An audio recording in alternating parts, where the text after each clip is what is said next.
Please don't report the governor was greeted by general groaning. But he came in. Yes, I know. Right. Well, okay, I have 6 or 7 puns that I'm going to try to avoid. Hey, Michael, how are you? Fine. Great to see you. I didn't realize you were coming formally today. Well, okay. This is a really fun day. Well, it is, and it is. It's a lot of fun, but it's also really a serious situation because it speaks to the entire environmental context as well, which we have, in some respects, as a society, kind of able to take for granted. The assumption is there's bees and there's pollination, and all is was, all is will be, and all is right with the world.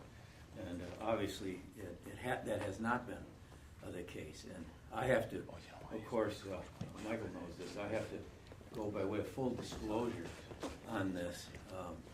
I used to live on the Hoa Street, as many know, back when I had my taxi cab. It was my symbol, a campaign symbol.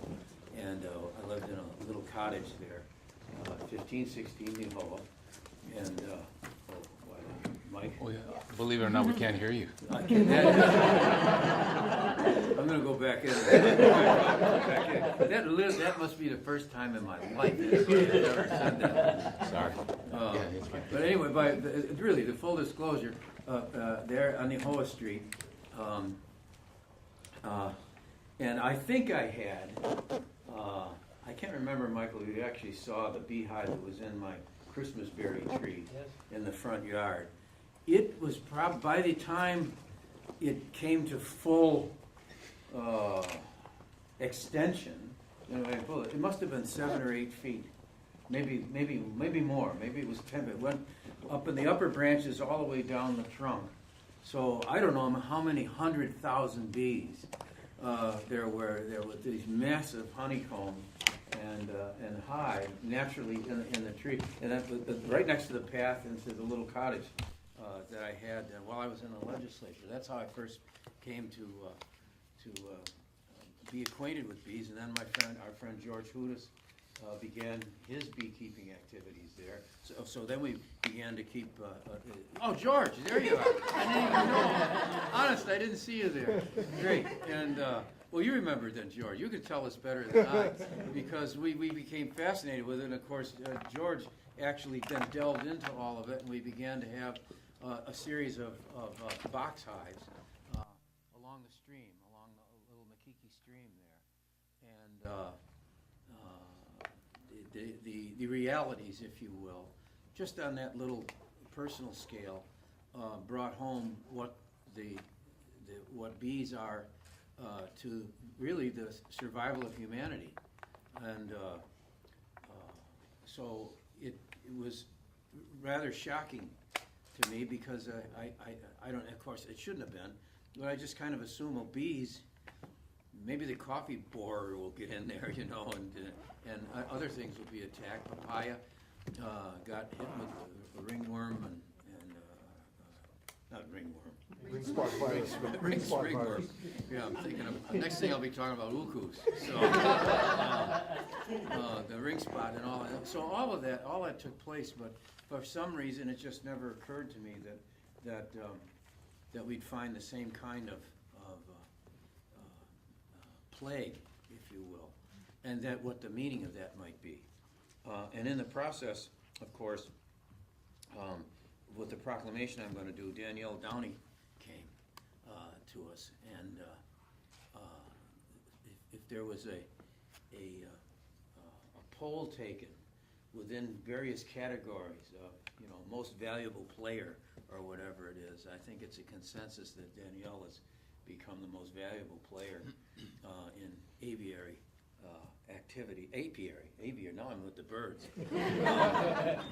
Apiary and the bees right together. So this is a great combination today, and I think the bill itself says what is most important, and number 5, section 5 here on page 4. Keeps honey production volume and honey product distribution records of period at least 2 years, makes records available to the department, shall not, and so on and so forth. What it shows is we're taking this seriously, and not just operating on the basis of something that makes us feel good, but rather the legislature has listened and taken a hard look and made I consider, very practical application legislatively of what needs to be done in order to do it. So, I'm going to invite Russell to come, and Scott, I saw you there, Scotty, to come back here for the signing itself, and then I'm going to ask Danielle to come up when I read the proclamation, and Dr. Carl Manaka and then Ethel Villalobos as well to come up for the proclamation. But now, for the bill signing, I have to do this officially. Here we go.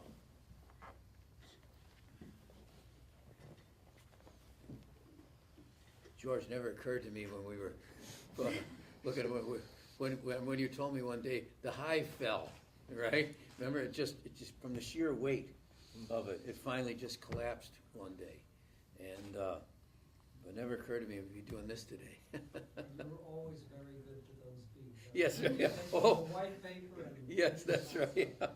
I was. I mean, it was really interesting to walk by. Bees are just fascinating creatures, because here's these hundreds of thousands of bees, right? And you could just walk right by. They had their world, right? And they allowed us to be in it. That was the great thing about it. Okay.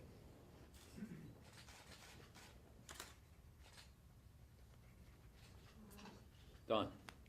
Good.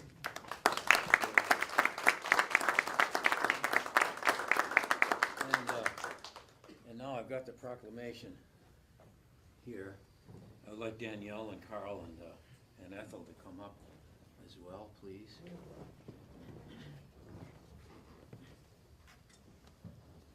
For me. Yes, it's a pleasure to hear your drone about bees.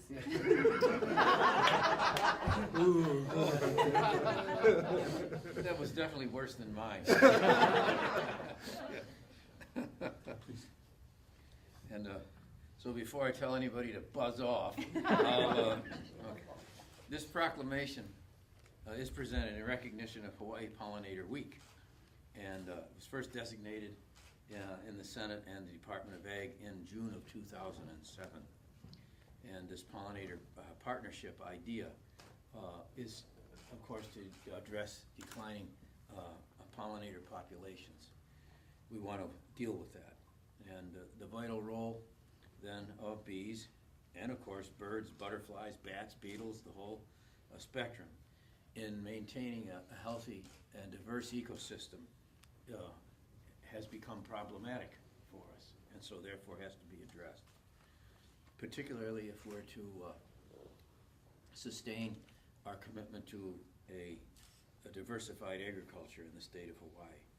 And so Pollinator Week is, of course, sponsored by the State Department of Agriculture and recognizes the role of the honeybee as pollinators, essential to all our horticultural activity. So 482, in my judgment and the judgment of the legislature, and obviously the folks assembled here today, supports the viability, the continued viability of honeybee operations throughout the state. And I want then to, in my role as governor, proclaim June 17th through the 23rd as Hawaii Pollinator Week in Hawaii, and ask all our citizens in the Aloha State to pay special tribute and notice to the role pollinators play in our efforts for long-term agricultural sustainability and protection of our native habitats. Thank you.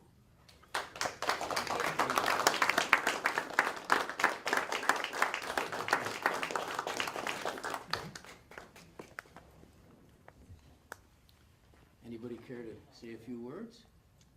Oh, just mahalo, Governor, for continuing to focus on agriculture in all of its aspects. I want to thank the legislators who are here today, but just the legislators for, in general, for supporting this program and all of ag. So very, very grateful for that kind of support. And I know we have a number of people here who today are beekeepers. Right, we're all gonna get Involved in- pictures, we're all getting pictures taken. Yeah, very good. Danielle,